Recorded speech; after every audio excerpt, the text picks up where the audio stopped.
बिस्मिल्लाहिर्रहमानिर्रहीम। अब हम इजिप्शियन कोफ्ता इजिप्शियन स्टाइल का बना रहे हैं। वही प्रोसीजर है जो मैंने पहली हांडी 2 हांडियाँ बनाई ना। पहले मैंने गोश्त की हांडी बनाई, वो पाकिस्तानी स्टाइल या इंडो पाक के स्टाइल में बनाई थी, और उस हांडी में हमने बकरे का गोश्त इस्तेमाल किया था।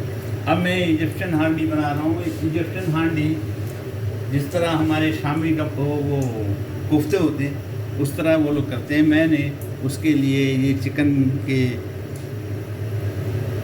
ब्रेस्ट जो है उनको पतला पतला काट के इस पर मसाला लगाया। इस मसाले की डिटेल जो मैंने मसाला लगाया इसकी डिटेल मैं आपको अपने मेरे पोस्ट में लिख दूंगा, आप देख लीजिएगा।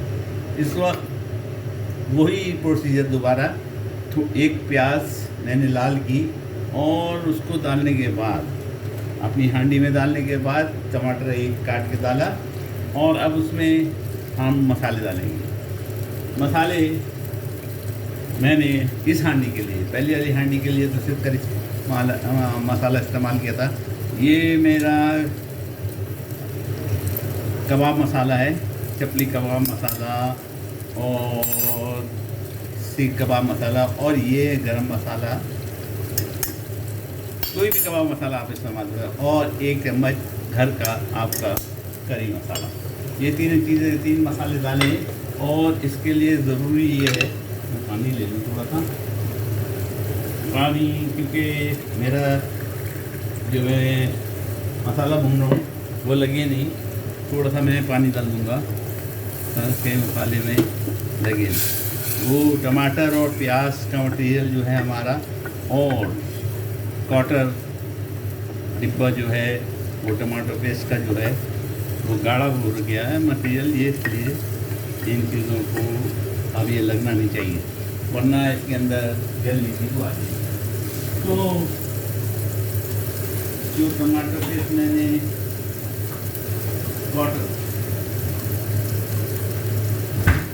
क्वार्टर इस्तेमाल किया, मैं उसका चाह रहा था कि ग्राम देखूं कि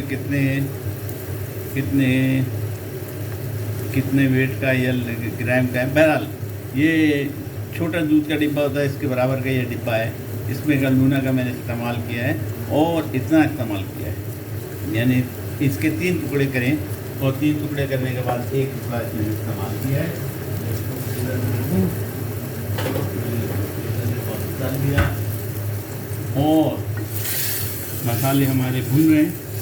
जिस तरह मसाले हमारे भून जाएंगे फौरी तौर पे हम इसके अंदर बाकी अपना मटेरियल इसमें डालेंगे।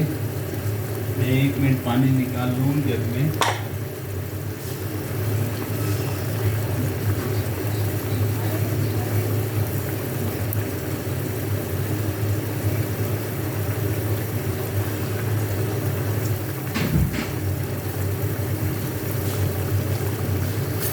मसाले हमारे भून चुके। यहाँ असल में पीने का पानी जो है हम लोग पैक वाला इस्तेमाल करते हैं, बाहर से आता है मार्को से, वो पानी का सप्लाई करने वाला हमारे पैसे देखी जाता है, बॉटल से मैं ले जाता हूँ। बहरहाल पानी का एक, अब मसाले हमारे तकरीबन भून गए, ये हमारा मटेरियल तकरीबन तैयार हो गया। बाकी हम इसको बंद करके पकाएंगे। और मैंने 1 कप पानी इसके अंदर डाल दिया। ये डालने के बाद मोस्ट इम्पॉर्टेंट चीज़ इसकी ये है कि मैंने दही और 1 चम्मच इसमें आप कॉर्नफ्लावर डालें, नहीं तो कॉर्नफ्लावर नहीं है तो आप मैदा डालें, और मैदा भी नहीं है तो आप आटा डाल दें।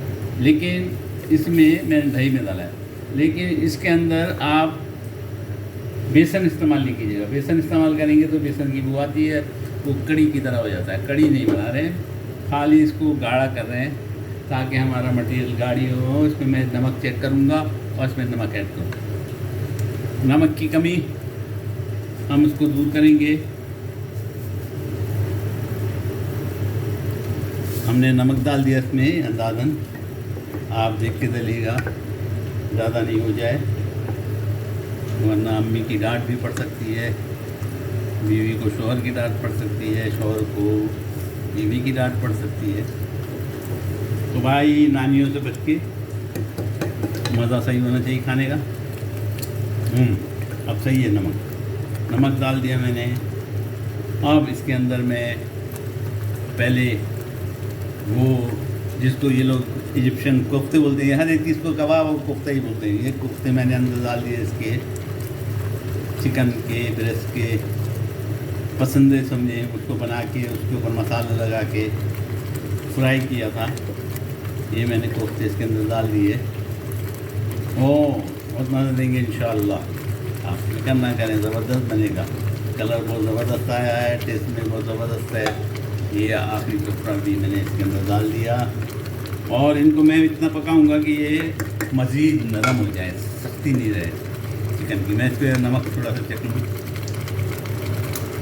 मसाला नमक सही है, मसाला सही है, खटाई सही है। अब इसके अंदर थोड़ा सा और पानी डाल के, मेरा जो दही का पॉट है उसमें पानी डाल के थोड़ा सा पानी डालूँ और इसको मिक्स करूँ। दही के पॉट, दही मैंने 1 कप लिया था, ये बड़ा वाला कप लिया था, और उसके अंदर 1 चम्मच मैदा डाला। मैदा, कॉर्नफ्लावर या आटा घर का वो भी इस्तेमाल कर सकते हैं। बस बड़ी भी जो होती हैं वो थोड़ी ऑब्जेक्शन करती है, क्या बना रहे हो और कैसे बना रहे हो, तो उससे बच के आप करिएगा निगाह बजा के। बिस्मिल्लाहिर्रहमानिर्रहीम डालिए, तवक्कुल अल्लाह, इंशाअल्लाह ज़बरदस्त पकेगा। और अब मैं इसको थोड़ा ढक के 5 से 10 मिनट दूंगा, 5 से 7 मिनट दूंगा बस, क्योंकि सब चीज़ें पकी हुई से इसका मसाला मज़ीद पक जाए। 5 से 7 मिनट दूंगा और हमारा खाना तैयार। मैं 7 मिनट बाद आपको दिखाता हूँ इसकी क्या कंडीशन है, फिर इसको गार्निश करेंगे। और रोटी अगर इसमें बाज़ार की हो, तंदूर की हो, आजकल तो खैर बाहर से ला ही रहे, वरना यहाँ पे फूल्स मिलते हैं, तमीज़ मिलती है, उसकी रोटी हो तो मज़ा दोबारा हो जाता है। ये ले, इसमें आटा लगाने की ज़रूरत नहीं, क्योंकि वो गोश्त का था, उसमें हमने आटा लगाया था कि गोश्त मज़ीद गल जाए। खाली मैंने उसको गोश्त को भूना था थोड़ा सा, और उसको ऊपर मसाला में नमक लगाया था और सिरका डाला था और डाल के भून लिया था और उसको फिर चढ़ाया था, ताकि में गोश्त की सिसान जो है निकल जाए, उसकी जो बू होती है। इसको मैं आटा लगाने की ज़रूरत नहीं है, इसी तरह रखेंगे और 7 मिनट के बाद इंशाअल्लाह ये तैयार हो। हम 7 मिनट के लिए मैं आपसे इजाज़त चाहूँगा, 7 मिनट बाद मैं आपको दिखाऊँगा। 7 मिनट गुजरने के बाद हमारा कोफ्ते का हम कंडीशन खोल के देखते हैं। माशाल्लाह तबारकल्लाह, कोफ्ता ये बिल्कुल हमारी कड़ी की तरह तैयार हुआ है। कोफ्ता कड़ी भी आप इसको बोल सकते हैं, लेकिन ये इजिप्शियन लोग इसको कोफ्ता बोलते हैं। तो ये कोफ्ते हमारे तैयार हो गए, इजिप्शियन कोफ्ते। और इसको हम चख के देखेंगे मटेरियल को हमारे लिहाज से एशियन स्टाइल में। वाह, ज़बरदस्त। इसमें एक चीज़ का ख्याल रखना है, जो मुझे लग रहा है कि ये नीचे लग रही है, क्योंकि इसको खोल के वैसे भी पका सकते हैं हम, इसलिए इसको हिलाते हैं हमें।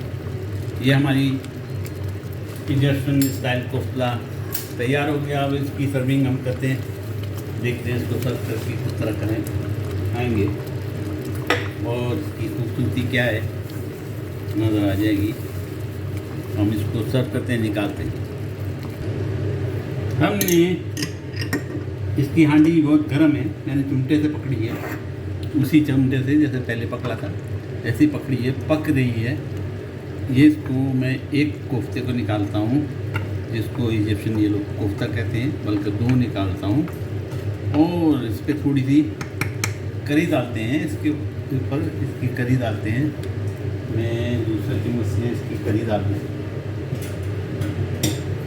गर्म है, डर भी लगता है, बर्तन स्लिप ना हो हाथ से। ये करी डाली इसकी, माशाल्लाह तबारकल्लाह, बहुत ज़बरदस्त आई है, पकी है। डालने के बाद इसको हम गार्निश करेंगे। हम इस पर भी थोड़ा सा नींबू वगैरह रखते हैं। एक कोसा मेरा ख्याल है और निकाल के रखते, तो ये देखने में ज़्यादा खूबसूरत होगा। ये आड़ा, ये अब हम इसके ऊपर गार्निश के लिए थोड़ा सा हरा धनिया, 2-1 पत्ते पुदीने के, ये गार्निश के लिए 1 नींबू का टुकड़ा और 2-4 पत्ते हरे धनिए के।